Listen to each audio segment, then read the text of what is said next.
November 19ஆம் தேதிக்கான current affairs பார்க்க போகிறோம். Current affairs number 1.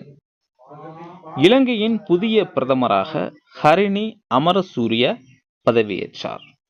இலங்கையில் சமீபத்தில் நடந்த பிரதமர் தேர்தலில் ஹரிணி அமரசூரிய வெற்றி பெற்று பிரதம அமைச்சராக பதவியேற்றார். Current affairs 2. தமிழ் வளர்ச்சித்துறை சார்பில் சென்னை கலைவாணர் அரங்கில் நடைபெற்ற நிகழ்ச்சியில் 9 தமிழ் அறிஞர்களுடைய நூல்கள் நாட்டுடைமை ஆக்கப்பட்டன. தமிழ் வளர்ச்சித்துறை சார்பில் சென்னை கலைவாணர் அரங்கத்தில் நடைபெற்ற நிகழ்ச்சியில் 9 தமிழ் அறிஞர்களுடைய நூல்கள் நாட்டுடைமை ஆக்கப்பட்டன. Current affairs 3. சுதந்திர போராட்ட தியாகி வ.உ.சி. அவர்களின் நினைவு நாள் நவம்பர் 18ஆம் தேதி. சுதந்திர போராட்ட தியாகி செக்கிழுத்துச் செம்மல் வ.உ.சி. அவர்களுடைய நினைவு தினம் நவம்பர் 18.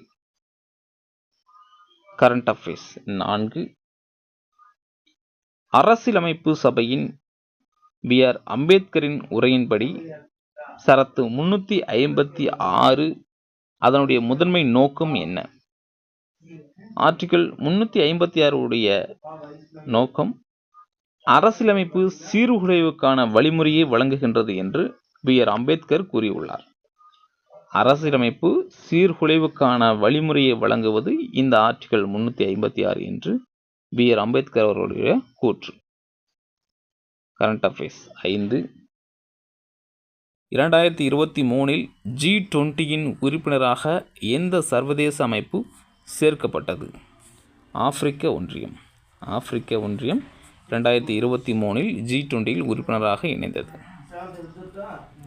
Current affairs 6. இந்தியாவின் GSAT N2 தகவல் தொடர்பு செயற்கைக்கோளை எந்த நிறுவனம் ஏவியது? ஸ்பேஸ் எக்ஸ் நிறுவனம் இந்தியாவின் GSAT N2 தகவல் தொடர்பு செயற்கைக்கோளை நிறுவிய நிறுவனம் ஸ்பேஸ் எக்ஸ். Current affairs 7. மத்திய ரிசர்வ் காவல் படை எந்த ஆண்டு நிறுவப்பட்டது? மத்திய ரிசர்வ் காவல் படை எந்த ஆண்டு நிறுவப்பட்டது?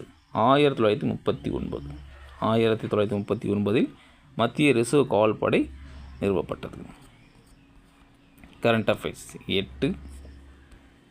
இந்திய அரசியலமைப்பின் எந்த சரத்தின் கீழ் நிதி ஆணையம் அமைக்கப்படுகின்றது? ஆர்டிகிள் 250 கீழ் நிதி ஆணையம் அமைக்கப்படுகின்றது.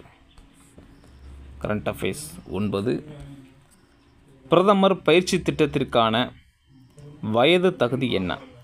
பிரைம் மினிஸ்டர் இன்டர்ன்ஷிப் ஸ்கீமுக்கான வயது தகுதி என்ன? 21 முதல் 24 வயது உள்ளவர்கள் இந்த பயிற்சிக்கு தகுதியுடையவர். Current affairs 10. உலக கழிப்பறை தினம் நவம்பர் 19. உலக கழிப்பறை தினம் நவம்பர் 19. நன்றி.